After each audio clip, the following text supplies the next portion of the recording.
welcome to She Thinks, a podcast where you're allowed to think for yourself. I'm your host, Beverly Hallberg, and on today's episode, we are assessing the harms and threats to independent contracting through a new Department of Labor rule. As more and more Americans are choosing flexible and entrepreneurial jobs, how will reclassifying independent contractors to employees change the opportunities and benefits that many workers seek? Well, joining us to break it all down is Liya Palagashvili. She is a senior research fellow at the Mercatus Center, and her primary research interests include entrepreneurship, regulation, and the gig economy. She has published academic articles, book chapters, policy papers, and more in such outlets such as the New York Times and the Wall Street Journal. And in 2016, she was named one of the Forbes 30 Under 30 in Law and Policy. Liya, thank you so much for joining us.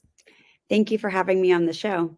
So I think as we jump into this new rule that the Department of Labor has imposed, we should first talk about, when we say independent contractors, what exactly do we mean? How is that defined, and how many independent contractors are currently working in the country?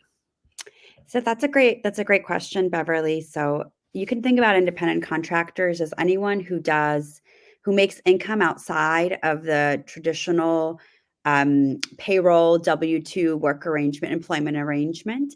And so they can be freelancers, gig workers, contractors such as electricians or plumbers, and other self-employed individuals. So people who work outside of the standard employment arrangement.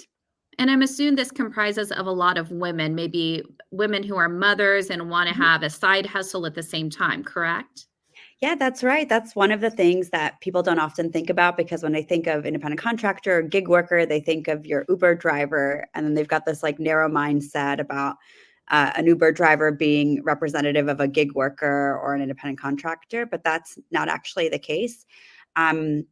If you take out the transportation sector entirely, women actually comprise greater than men as digital earners and as independent contractors. And according to tax data, we've seen the greatest growth among women as independent contractors since 2000.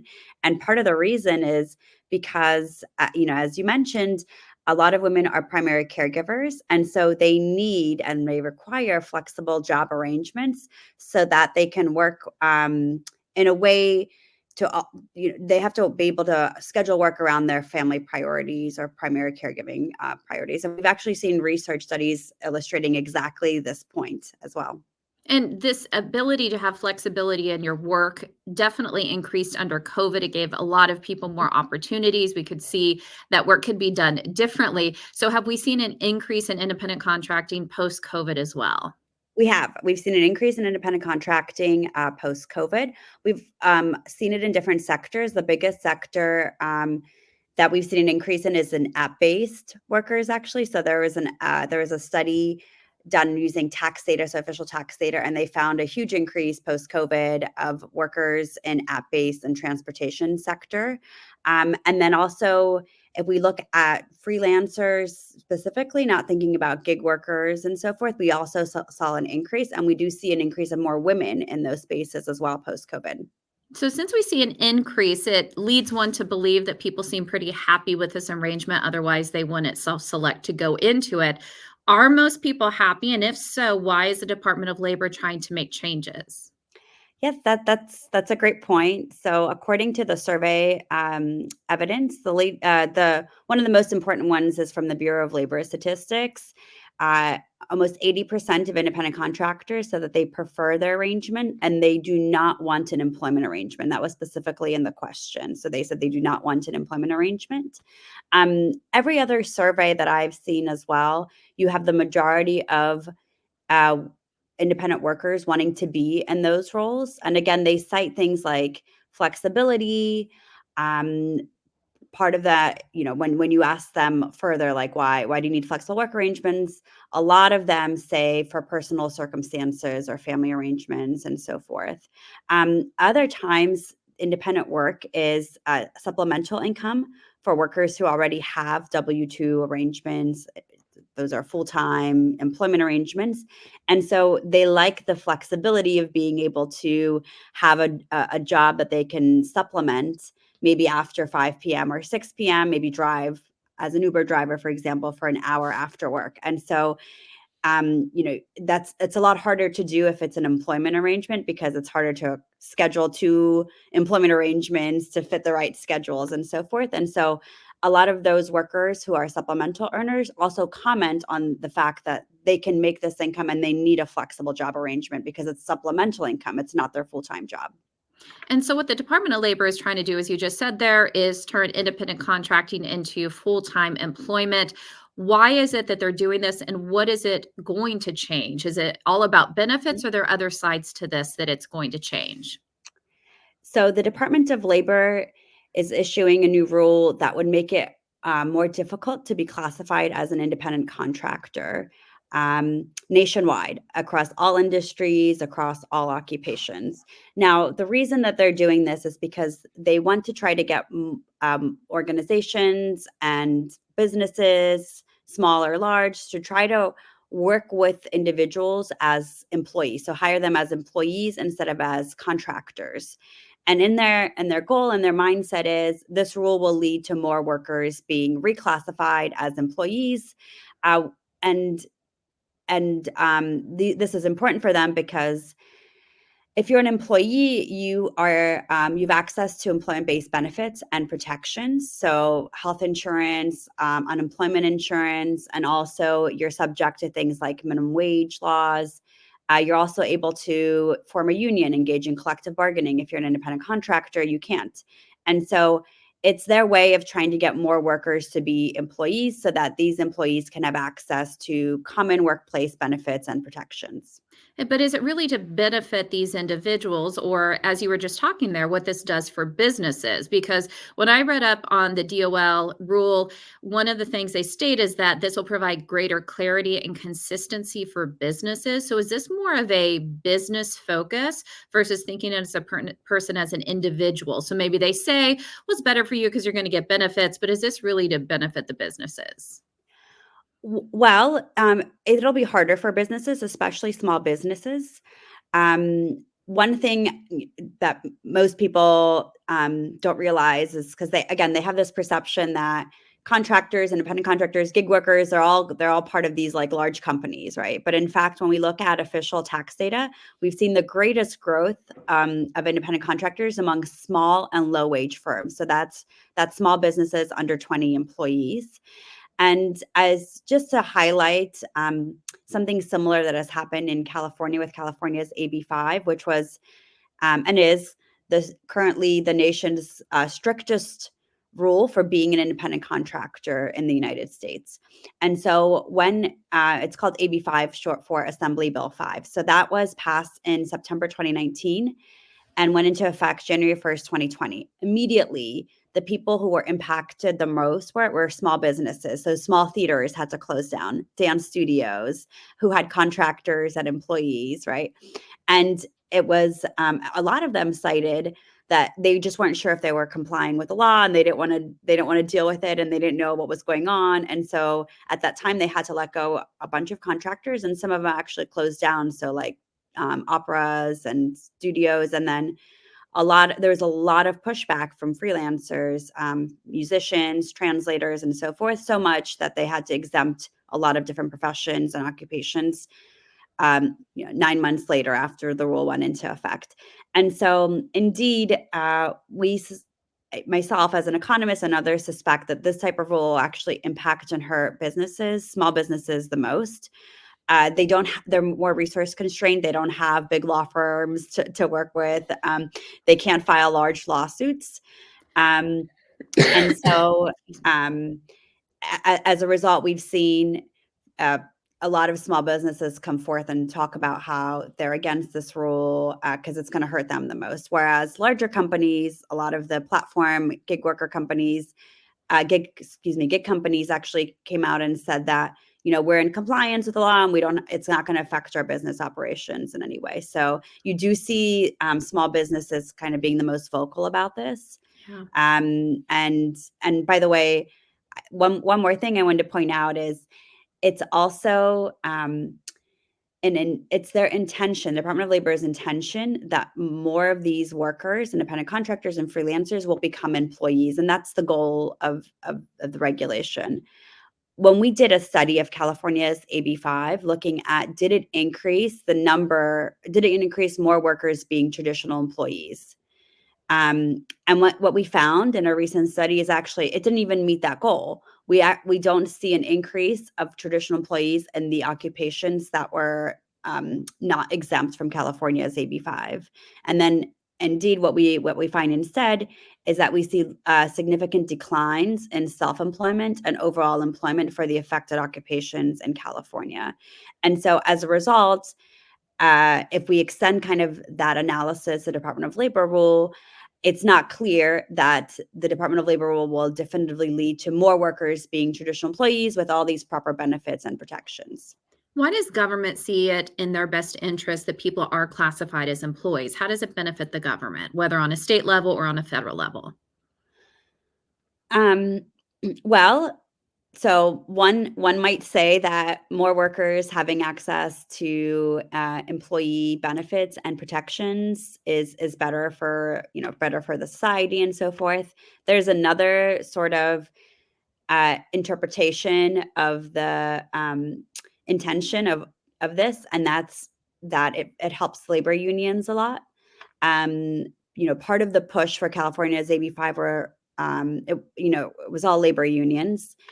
And the reason labor unions would like these independent contractors to be employees is because uh, independent contractors can't engage in collective bargaining legally, whereas employees can. So the more growth that we see in workers as independent contractors and freelancers, that's fewer employees that can join a union, if that makes sense. And Yeah. so there is this sort of potential intention behind some of these rules that are backed by labor unions. And we even, when AB5 California's law took in effect, we actually had somebody on this podcast. He works as Santa, obviously only in the Christmas holidays. And he was saying how for his work, it makes no sense to be an employee because his work is only for 1 month out of the year, maybe 6 weeks out of the year. And so I think what's so interesting about the government trying to force not just independent contractors, but like you were saying, force small businesses to operate this way with their vendors is it doesn't match the innovation that we've had in the workplace. It doesn't match where people are today. Is this just another sign that government's 9 to 5 mentality, 40 hours a week, work in the same job for 4 decades, get your pension is just such an outdated way of looking at work? Yeah, that's gone. And especially post-COVID, Beverly, if you look at the surveys of workers, the preference for flexible job arrangement increased significantly post-COVID. So I think people kind of got a little bit of a sense of, job flexibility during COVID, work from home and so forth. And then when offices were like, okay, everyone returned back to the office, they were like, I got my, I got my little dip of flexibility and I want more of it. And so in some of these surveys, for example, when they asked, why aren't you returning back to work? People were saying, we're looking for more flexible job arrangements. And in some of the freelance surveys, you saw a growth of people who said they left traditional employment during COVID and now became freelancers or self-employed or or independent contractors post-COVID, precisely because they want job flexibility and maybe they want to determine who their own clients are and what kind of jobs they do that they want to do themselves. Right. Because the relationship between an employee and an employer, or like you and your boss, is that the boss sets the agenda for the type of work that you have to do, for the hours that you have to work. And yeah, there's negotiation on, you know, I want, 4 weeks off this year instead of 2 weeks and so forth. And I want to come in at 10 a.m. instead of at 8 a.m. But that's vastly different type of flexibility that we're talking about when you're a freelancer or an independent contractor, or when you're a gig worker and you're like, okay, I'm just going to open up the app right now and work right now. But hold on, I have to go pick up my kid at school. School's ending early today for some reason. Let me turn off the app and go pick up, the kid from school. And so you do see that growth and I think it's really important, and it's not just the government, but it's I think it's older generations too, of like you work for one job, one company, or sorry, one career, one company, 9 to 5, and that's it. That's great. That's a great job, and you have a steady source of income, and you have levels of benefits and everything kind of grows, and there's job security, and promotions are all catered in, and everything's good to go. And I think that's vastly different than the mindset that we're seeing of the younger generation, where it's, let me find my own clients, and maybe I prefer job flexibility over job stability, right? And so we're seeing those differences emerge, and I think as a result, the nature of work is changing, and more workers are trying to enter into this future economy where your jobs are more flexible. They want more flexible benefits. They don't want they don't want health insurance tied to one employer. And in the context of independent workers or freelancers who might have multiple different clients, it doesn't make sense to have a benefit tied to one company or one client, so to speak. Right. Again, think about a photographer who's a freelancer, a graphic designer who's a freelancer. They might have 10 different clients or companies that they contract with in a given month, right? And so we're also thinking about new ways to structure benefits so that benefits are decoupled from employment, and then they follow the worker. They stay with the worker, and they travel with the worker, because that's the way that we need to be thinking about the new economy evolving and what it means for benefits and all of that. So in some sense, the tensions that we're seeing today, and the reason why we're getting these rules like the Department of Labor rule, California's AB5, is because worker preferences have shifted and the nature of work has shifted, but regulations are like, no, you got to go work. Everything has to stay with one company and one job and one employment, and that hasn't changed. And so we're seeing all these tensions. And so it's more important to think about more innovative policy solutions that can embrace kind of the changing nature of work, and that can embrace that people might want flexible job arrangements. They might not want an employment arrangement anymore. And that will allow, workers to better step into the future. And so let's look at when this is going to be official and enacted on a nationwide basis. For those independent contractors out there, some of whom are listening right now, what do they need to be prepared for? What are the steps that they need to take, or what is the government going to do in reaching out to them? How is this going to work just operationally? So first, the first thing I want to point out, by the way, is for those freelancers and independent contractors who are familiar with California's AB5, they were looking out for exemptions from the rule, and that happened. There's over 100 professions that were exempt from California's AB5, and so those independent contractors and freelancers were looking out for, am I going to be exempt? How do we get exempt, and so forth. Now, with the Department of Labor rule, they can't legally exempt any professions or occupations or small businesses.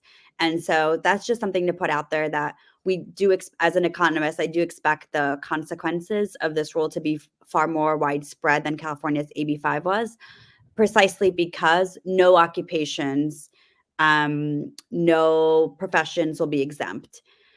So that's one thing to take note. The other thing is, in March, the final rule is when the final rule goes into effect. There'll be probably updates on the Department of Labor's website.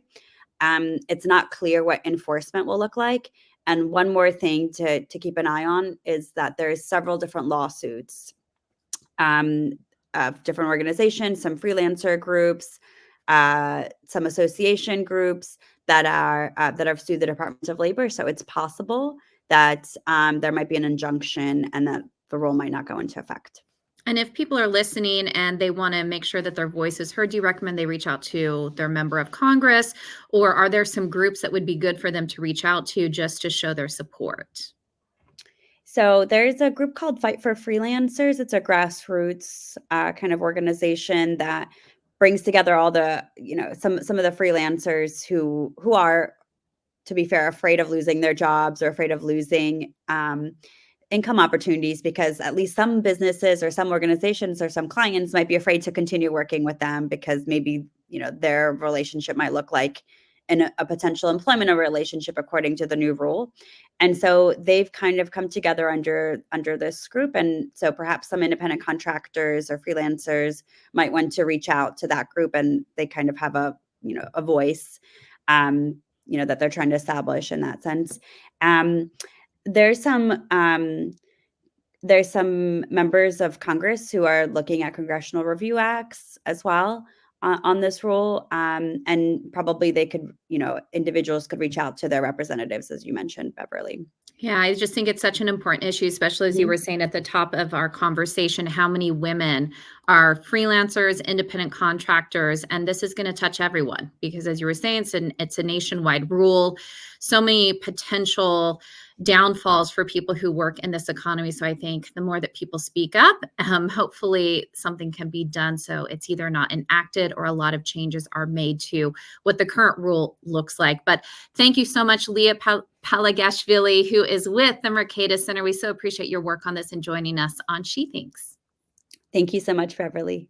And thank you all for joining us. Before you go, IWF does want you to know that we rely on the generosity of supporters like you. An investment in IWF fuels our efforts to enhance freedom, opportunity, and well-being for all Americans. So please consider making a small donation to IWF by visiting iwf.org/donate. That's iwf.org/donate. Last, if you enjoyed this episode of She Thinks, do leave us a rating or review. It does help. And we love it if you shared this episode so your friends can know where they can find more She Thinks.